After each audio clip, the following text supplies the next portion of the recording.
नमस्कार प्रिय दर्शकों, हाजिर हूँ आज स्वयं के घर का योग जन्म कुंडली में कैसे बनता है। बहुत सारे दर्शकों का प्रश्न आता है। जब हम निःशुल्क जन्म कुंडली का अध्ययन करते हैं, उसमें अधिकतर लोगों का प्रश्न यही रहता है कि अपना स्वयं का मतलब कौन सा काम करें जिससे कि अच्छी तरक्की हो, अथवा अपना स्वयं का घर कब तक होगा, अपना घर जो है कब तक हम खरीद सकते हैं, कब तक हमें भाड़े के घर में, किराए के घर में रहना पड़ेगा।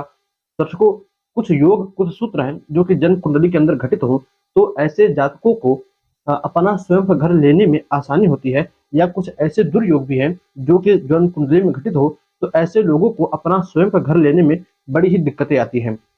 तो कौन-कौन से योग हैं, कौन-कौन से सूत्र हैं, कौन-कौन से ग्रहों की युति होती है। देखिए, चतुर्थ भाव को कुंडली के स्वयं के घर से जोड़ा जाता है।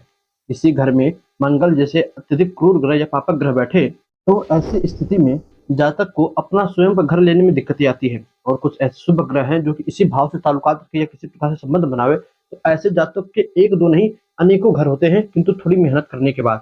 तो कैसे-कैसे सूत्र बनते हैं, कौन से ग्रहों की युतियाँ हैं, आइए इस बोर्ड पर आपको समझाया जाए। सबसे पहला सूत्र कहता है कि कुंडली के चौथे भाव को देखिए। यदि चौथे भाव का स्वामी जो लग्न का स्वामी है, उसके साथ युति करके लग्न में ही बैठा हो, तब ऐसे जातक के पास अनेकों घर होते हैं। ये पहला सिद्ध पॉइंट है ये, इसमें ज़्यादा सोचने की विचार भी नहीं। चौथे भाव का जो स्वामी होता है, उसे स्वयं के घर का मालिक कहते हैं, और जो लग्न का स्वामी होता है, वह जातक होता है। अब अपने घर का मालिक ही जातक के साथ यानी उस लग्न के साथ लग्नेश के साथ जाकर बैठ जाए, तो ऐसा जातक अपने परिश्रम से, अपने बाहुबल से अनेकों घर अपने दम पर बनाता है।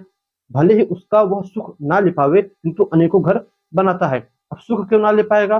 पापक ग्रहों की दृष्टि, शुभ ग्रहों की दृष्टि, ये अन्य स्थितियाँ कुंडली पर डिपेंड करती हैं कि और कैसी-कैसी कुंडली में क्या स्थितियाँ बनी हैं। इसी प्रकार दूसरा जो स्थिति है, वह कहता है यदि चौथे भाव का स्वामी कुंडली में कहीं भी उच्च का होकर बैठ जाए। पहले आप देखिए आपके इस चौथे भाव में कौन-सी राशि बनी है, फिर उस राशि का स्वामी कौन है। उसके बाद वह अपनी उच्च राशि में बैठे, चाहे कहीं पर भी बैठे, कुंडली में कहीं पर भी चौथे भाव का स्वामी उच्च का होकर बैठे और पराक्रम भाव में बुध बैठे हों, कोई भी राशि बनी हो चलेगा, पराक्रम भाव में बुध बैठे हों, तब ऐसी स्थिति में जातक अपने एक ही घर का अच्छे से निर्माण करता है, बड़ी ही सुंदर और सुव्यवस्थित ढंग से बनाता है। उसके एक ही घर में भले वो छोटा-सा ही क्यों ना हो, हर चीज़ की, हर एक ऐशो-आराम, लग्ज़री व्यवस्थाएँ उस घर में अवेलेबल रहती है। इसी प्रकार दर्शकों, जो तीसरा सूत्र है, वह कहता है कि यदि जन्म कुंडली के चौथे भाव का स्वामी अपने मित्र ग्रह की राशि में, पहले आप देखिए चौथे भाव का स्वामी होता कौन है, यदि वह नवांश कुंडली में भी और लग्न कुंडली में भी अपने जो है मित्र ग्रह की राशि में स्थित हो, दोनों कुंडलियाँ देखनी है, नवांश भी और लग्न चक्र भी। लग्न चक्र और नवांश में वह चौथे भाव का स्वामी यदि अपने मित्र ग्रह की राशि में स्थित हो, तब भी ऐसा जातक अनेकों प्रकार के सुव्यवस्थित घरों को बनाता है। अब देखिए यहाँ पर कहा गया है अनेकों प्रकार के, यानी 1-2 घर उसके पास नहीं होते, बहुत सारे घर होते हैं और उन सभी घरों को वह अच्छे से सजाकर, अच्छे से सुव्यवस्थित करके रखता है। इसी के प्रकार अगला जो सूत्र है वह कहता है यदि जन्म कुंडली का जो चौथे भाव का स्वामी हो, वह अपनी नीच राशि में अथवा पापक ग्रहों से दृष्ट हो, अथवा कुंडली के छठे, 8वें, 12वें भाव में बैठे हो। 3 प्रकार का सूत्र दिया। पहला, चौथे भाव का स्वामी नीच का हो जाए, तब घर बनाने में दिक्कतें आती हैं। दूसरा कहा कि छठे, 8वें, 12वें भाव में बैठे हो, तब भी घर बनाने में दिक्कत आती है। और तीसरा कहा कि वह पापक ग्रहों से यदि दृष्ट हो, तब भी अपना घर, स्वयं का घर बनाने में ऐसे जातक को दिक्कत आती है।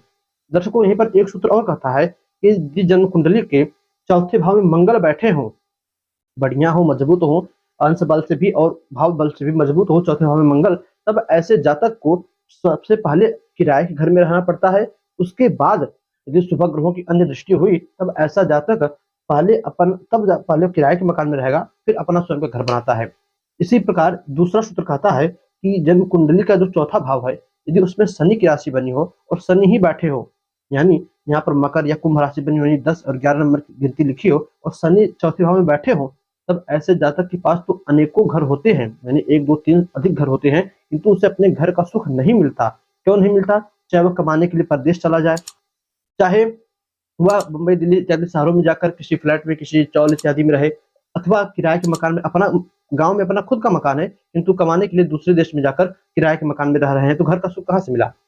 तो ऐसे जातक के पास अनेकों बहुवचन में घर होता है, किंतु वह स्वयं उस घर का सुख नहीं ले पाता। यह थे स्वयं के घर के होने का योग। दर्शकों, इसी के साथ साथ बृहत्पराशर होरा शास्त्र और भृगु संहिता को ज्योतिष शास्त्र का संजय भगवत गीता माना गया है। जैसे मनुष्य को किसी भी प्रकार की दिक्कत हो, वह भगवत गीता एक बार, दो बार, तीन बार पढ़े, उसे अपने परेशानी का हल मिल ही जाता है।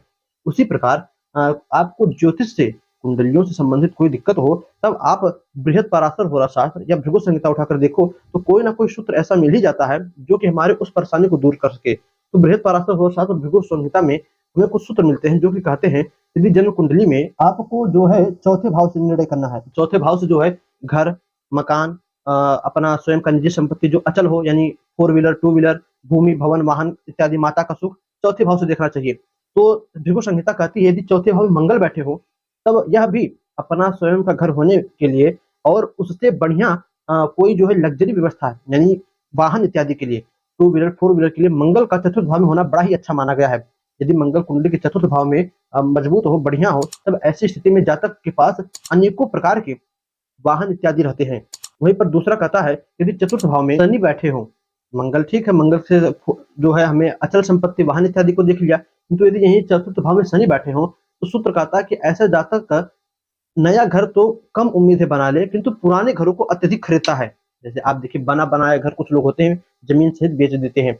तो ऐसा जातक जिसके कुंडली के चतुर्थ भाव में शनि बैठे हो और शनि की राशि ही बनी हो, तो जैसा कि मैंने कहा ना, पहले संघर्ष कराते हैं, फिर बहुवचन में अनेकों घर देते हैं, किंतु घर का सुख नहीं मिलता। उसी प्रकार यह शनि जो है, जो चतुर्थ भाव में बैठे हो, वह जातक को पुराने, जिसे कहते हैं पुनर्खरीद, यानी किसी और की जमीन है, किसी और ने मकान बनाया, वह उसे बेच रहा है, ऐसा जातक पुराने घरों को बहुत अत्यधिक मात्रा में खरीदता है। इसी प्रकार इसी चतुर्थ भाव में शुक्र बैठे हो, तो ऐसा जातक जो भी घर खरीदता है, याद रखिएगा, शुक्र बैठे हो और मजबूत हो, तो शुक्र जो है लग्जरी व्यवस्थाओं के कारक है, शुक्र जो है भोग के कारक है। ऐसा जातक घर, अपने घर को, भले ही गरीबी में कहते हैं ना आटा गीला हो, किंतु फिर भी अपने घर को सुव्यवस्थित, घर की ही चीजों से ऐसे डेकोरेशन करके, ऐसी सजावट करके इतनी अच्छे से सजा कर रखता है कि जैसे मानो कि किसी राजा की हवेली हो। छोटा सा ही घर होगा, कम आमदनी होगी, किंतु फिर भी कुछ लोग होते हैं, अपने घर बाहर से कुछ सामान नहीं खरीदना है, घर में ही जो है उसी से अपने घर को इतनी अच्छे से साफ सुथरा सुव्यवस्थित करके रखते हैं कि उसके सामने राजा की हवेली भी फेल।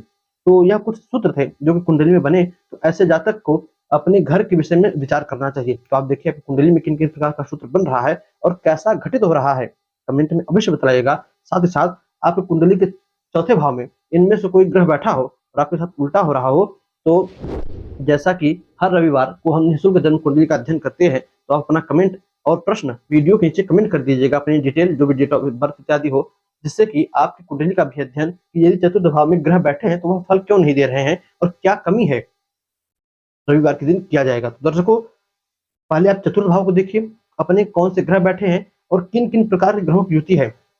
कुंडली कैसे बनाते हैं, इसके लिए कुंडली कैसे देखते हैं, हमने बहुत ही अच्छी एक वीडियो बनाई है, विभाग 1 आया है, टारगेट उस पे जो है 50 लाइक का है, अभी पूरा नहीं हुआ है।